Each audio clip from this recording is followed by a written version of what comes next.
네, 김종래 충남대 특임교수 새롭게 모셨습니다. 안녕하세요. 안녕하세요. 먼저 보셨지만 주제는 남은 세월 충심을 다해 말할까요? 홍준표 전 대표의 귀국 얘기 좀 나눠보겠습니다. 귀국 메시지 직접 한번 들어보실까요? 앞으로 남은 세월도 내 나라 내 국민을 위해서 충심을 다해서 일할 것입니다. 여러분과 함께 봄을 찾아가는 고난의 여정을 때가 되면 다시 시작하도록 하겠습니다.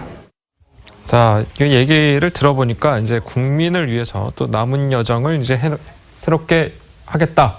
고난의 정치 여정을 복귀를 선언하는 건가요? 어떻게 봐야 될까요? 정치 복귀를 선언한 걸로 보여지네요. 들리네요. 예. 뭐 말은 뭐 다 옳은 얘기 아닙니까? 예. 내 나라 국민을 위해서 최선을 다할 것이고 고난의 여정을 때가 되면 함께 할 거라니까 원론적으로 봐서는 굉장히 좋은 말씀인데 그 예. 다음 행보가 이제 어떤 애에 따라서는 예. 견해가 다를 수 있을 그렇죠. 거 아닌가. 예. 그렇군요. 자, 홍준표 전 대표의 귀국에 대한 이 한국당 내부 분위기는 어떤지 들어보실까요?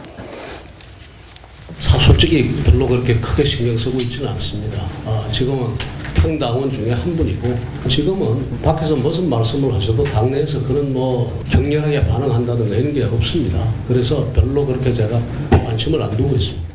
지난 지방선거에 대한 우리 패배에 대한 책임 분석도 끝나지 않은 상태에서 다시 이제 벌써 복귀해야 한다는 이야기가 나오는 건 조금 빠르지 않나 이런 생각이 들고요.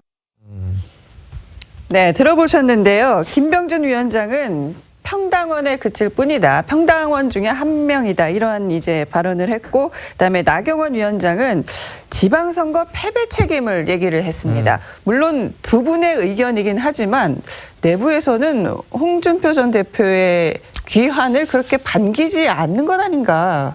이런 분위기가 좀 감지되는데. 홍준표 전 대표 시절에 뭐 당직을 맡았던 일부는 또 좀 그 홍준표 대표에게 기대를 걸기도 하는데 예. 어쨌든 지금 공은 비대위한테 가 있습니다. 그렇죠. 네, 제가 최근에 김병준 비대위원장과도 이렇게 취재를 해봤는데 이겁니다. 그러니까는 홍준표 전 대표도 그렇고 김무성 전 대표도 그렇고 출마한다는 걸 어떻게 말리느냐 민주정당에서. 그런데 다만 그분들이 거쳐야 할 과정은 있을 거라는 이야기예요. 그렇죠. 예. 이게 뭐냐면은 지금 당무감사를 시작을 했죠. 당무감사를 시작을 했고 당무감사를 시작을 바로 하자마자 14명의 초선 의원들이 그 당협위원장을 내놨습니다.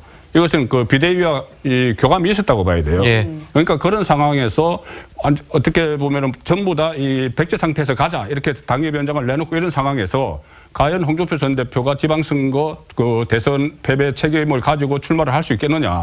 예. 제가 알기로는 그 핵심 측근들 중에서도 이번에는 아니라고 하는 측근들이 있어요. 예. 그리고 또 하나 나경원 위원장이 이야기한 게 선거 패배 책임 이것은 뭐냐면은 지금 한국당에서 외부 용역을 줘서 선거 패배의 책임 그 원인 분석을 하고 있어요. 예. 예. 그 원인 분석이 곧 중간 보고가 나오고 10월 달 되면 최종 보고서가 옵니다. 예. 그러니까 그 최종 보고서에 보면은 사람의 문제도 들어갈 수뿐이 없어요. 그때 증거를 이끌었던 홍준표 전 대표 같은 예. 경우에.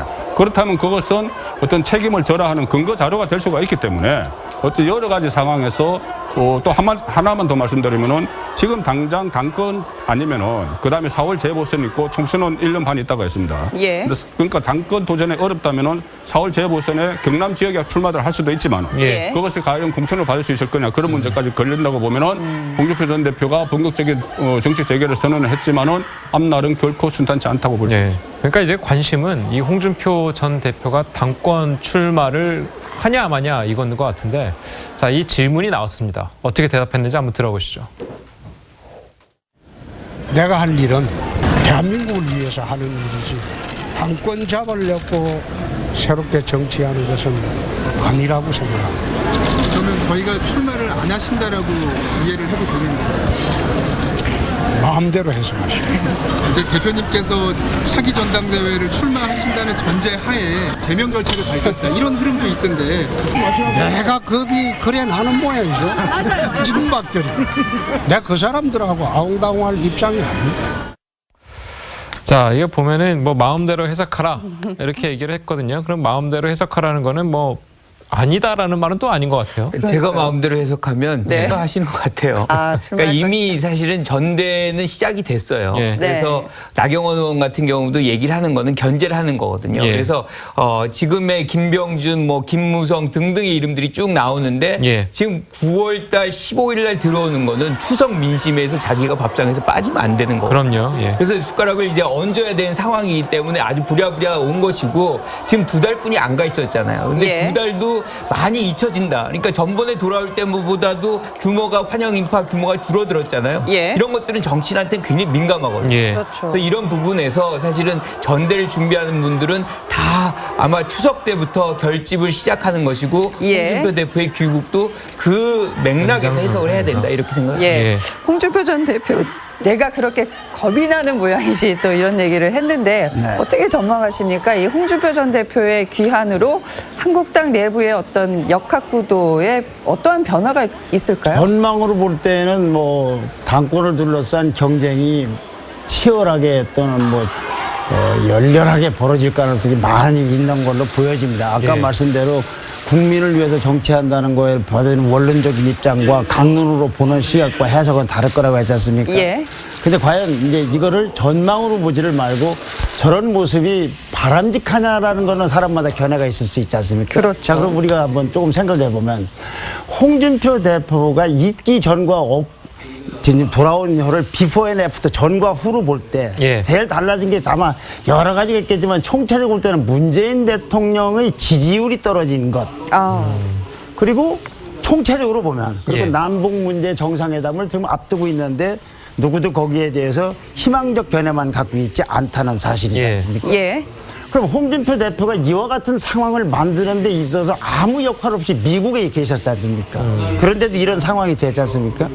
그러면 홍준표 대표가 와서 뭐 말하자면 평당원으로서 그냥 정치인의 한 사람으로서 자기 보이스를 내고 자기 주장을 펴고 이렇게 하는 건 모르겠지만은 어떤 당권을 잡는다든지 대표 뭐 경선 같은 데 나와서 했을 경우에 그 홍준표 대표에 거는 기대치가 과연 이와 같은 난국을 적어도 보수 야당 관점에서 예. 아, 이것이 옳은 방향으로 전국을 이끌어갈 주도권을 행사하고 문재인 대통령 정권을 견제를 하고 여러 가지 주문을 보수 정권 수행대로 할 수 있는 걸 기대할 수 있는 거냐? 예. 그렇게 물어보면은 별로 기대할 사람들이 많지 않지 않을까? 그냥 한 걸음 더 나가 덧붙이자면 지금 홍준표 대표에 대해서는 정책적 문제 때문에 찬반이 갈린다기보다는 예. 이른바 그 정치인에서 말이 갖는 중요함은 또는 치명성은 무지하게 큰데 예. 그 다 동원하는 언어나 구사하는 어법이나 이런 일종의 정치 문법이 과연 그 보수 세력 자체에서는 얼마나 큰 도움을 받 이것도 그런 것 자체가 마음대로 해석하라든지 아 내가 그렇게 겁나는 모양이죠. 이런 어법들이 문법이 예.